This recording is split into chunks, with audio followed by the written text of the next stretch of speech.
Hey, and happy Monday, everyone. Bobcast is back. Sorry for the brief break.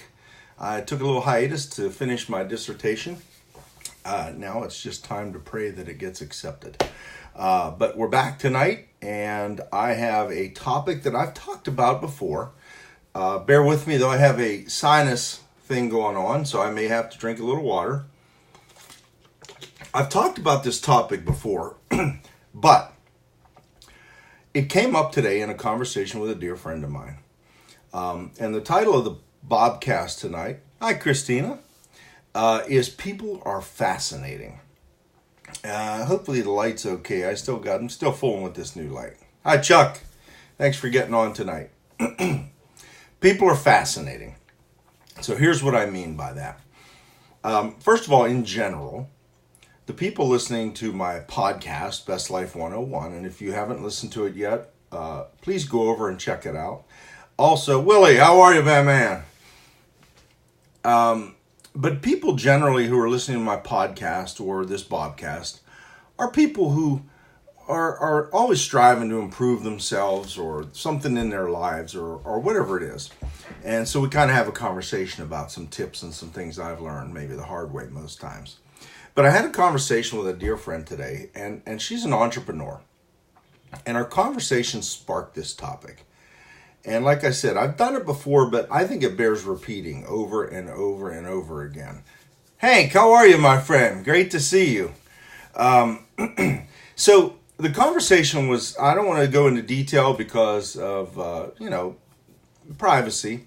But the conversation was about some things that she had going on in her business and how a lot of friends said they were going to support her, and then they abandoned her. They didn't come through. They just back out. You see this a lot when you do things with social media, with the rise of social media and everything that we do here. And a lot of us who are entrepreneurs put a lot of things out on Facebook and on Instagram and on Twitter and LinkedIn and all over the place. But you see it in texting as well. What it is people, it's very easy for people to commit to something and then back out because they don't have to look you in the eye and personally back out of it. There's no consequence basically for backing out. So it's easier to do nowadays. But these people didn't support her and they were supposed to, and it really kind of got to her. She was disappointed. And she also mentioned something about a family member who's very well off, who is always wanting a discount from her when she purchases something from her. And it sparked this conversation. And one of the things that I want to mention, and I've talked about it before, like I said, but is that when we try to improve something in our life, whether it's we're changing something about ourselves or we are as I always say, want to start a business. That's a big one. You want to find out who your friends are, start a business and ask for their support. You'll find out real quick. But when we try to change something in our lives, the first thing that we do is we go to friends, close friends, and family. And we look to get their support and their encouragement. And I think that's a bad move.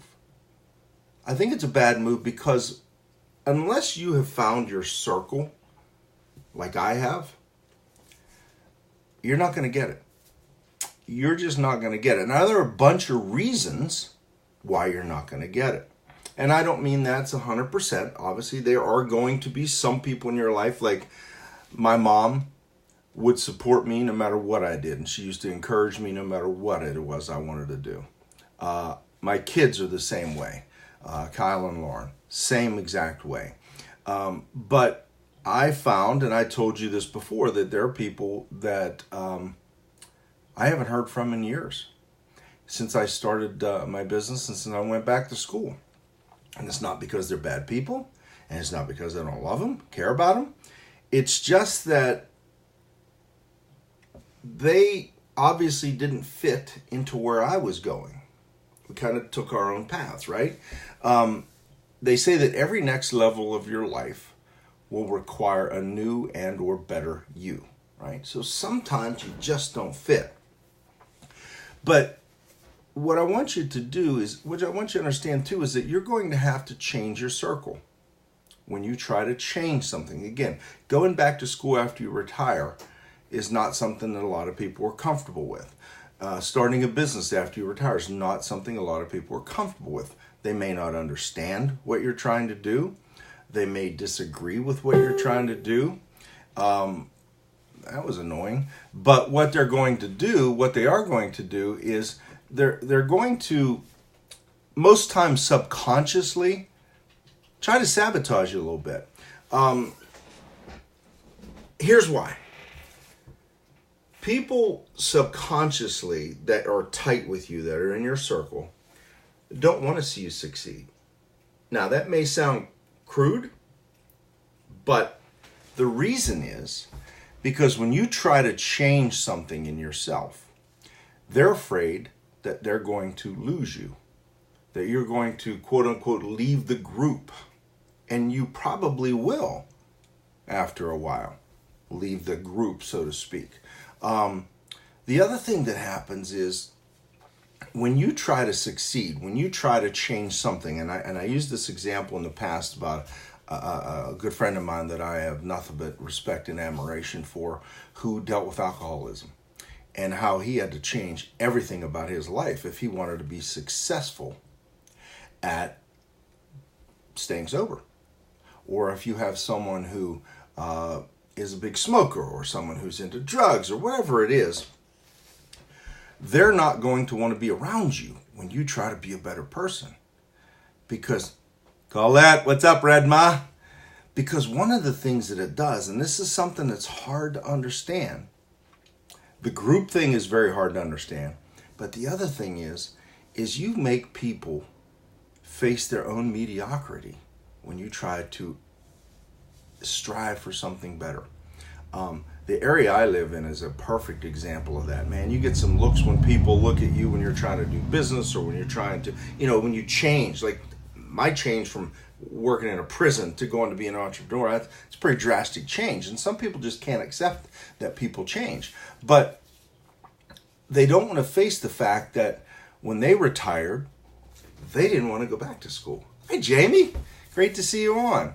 They don't want to face the fact that they're just okay with the way things are. There's nothing wrong with that. But in their mind, there is something wrong with that. And who are you to try to make yourself better? Who are you to try to get fit at 50, or lose weight, or go back to school, or to start a business, or to go for a promotion, or totally change your career? There's so many different examples I could give you, but people don't want to face the fact that they don't have the drive you have to do that. Secretly, they wish they could do it, or maybe they're disgusted with their job, or maybe they wish they'd finished that degree, or whatever the example is, but they never did it. And now that you're doing it, it forces them to realize that maybe their mediocrity kind of sucks a little bit. Average sucks to me.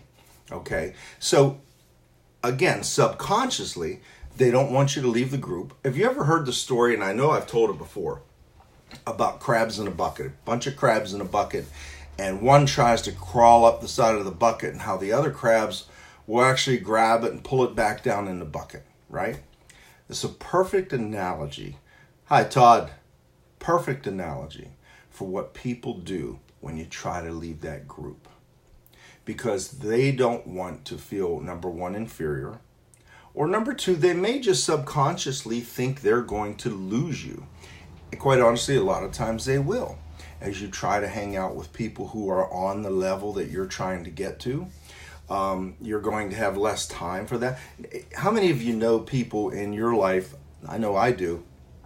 I'm 55. I'm 29 with 26 years experience. But when I was in my 20s or so, or early 30s or whatever, you wanted to go out to the clubs, you want to go out to the bars, you want to do that, right? Well, the bar scene doesn't interest me. And I still know people that have never gotten out of the bar scene.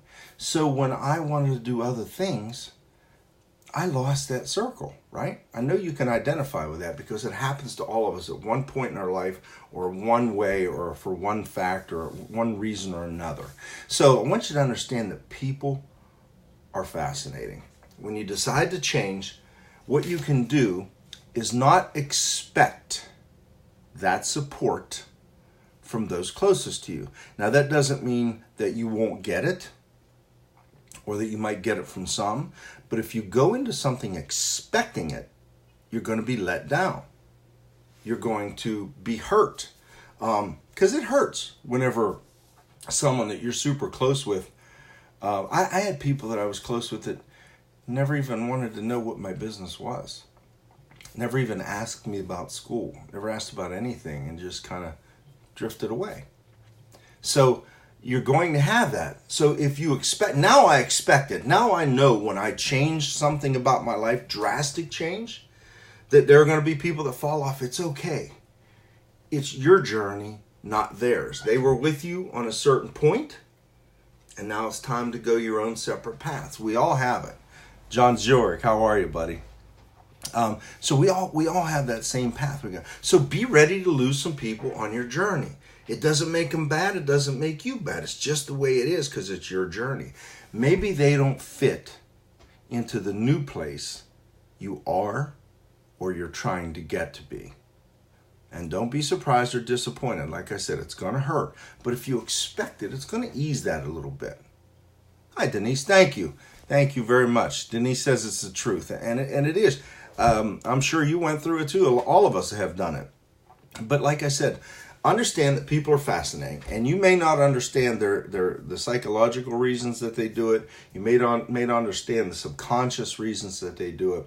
But if you can understand it a little bit, you can ease the hurt a little bit, and you can kind of make yourself a little bulletproof when you're trying to make that big change, when you're trying to do something different that the other folks aren't doing. Just understand it, and understand that it's going to happen. And keep moving on, because one of the reasons that most people fail is because they take advice from their friends and family, because it's something that maybe they're not interested in. So why would they give you advice on it, right? One of the biggest reasons people fail is they take advice from their friends and family about something they don't know anything about. So understand that people are fascinating. I love watching people. I love studying people. So it's fascinating to see how people do that, and why they want you to stay in that group, or why they, Jeff, how are you, my friend? Why they want you to stay in that group, why they don't want you to leave the group, why it makes them feel a certain way about themselves when you try to improve yourself. Jeff went out on his own and started a business, and so did his wife, Stacy. I guarantee you there are people that they used to know in their careers that they don't know anymore. It just happens. Don't be upset about it. Don't be surprised by it. Just understand that it happens and roll with the punches, and you'll have a much better chance of success in whatever it is you're trying to change or improve in your life. I rambled and rambled and rambled, but this is a really, really important topic to me because I experienced it myself. Now, I want to reach out and say this. If you are not a listener to my podcast, it's called Best Life 101. It's on anchor.fm. It's also on, I also link it on my Facebook pages and on my Twitter accounts. It's also on Spotify. It's on Apple Podcast, iTunes. It's on Google Play Music. It's on all of Pocket Cast. It's on about 11 or 12 different platforms. Check it out if you enjoy these Bobcasts. I do them a few times a week. I try to do 3 a week. Lately with that dissertation going on, I didn't do very many, but I do it 3 times a week. I think you'll enjoy it. If you do try it out, give me some feedback. Let me know what you think. And if you really enjoy it, consider becoming a supporter and helping that podcast grow and continue. Have a great Monday evening, and remember, people are fascinating. I'll talk to everyone later. Have a great evening and a great rest of the week, and happy Thanksgiving to you.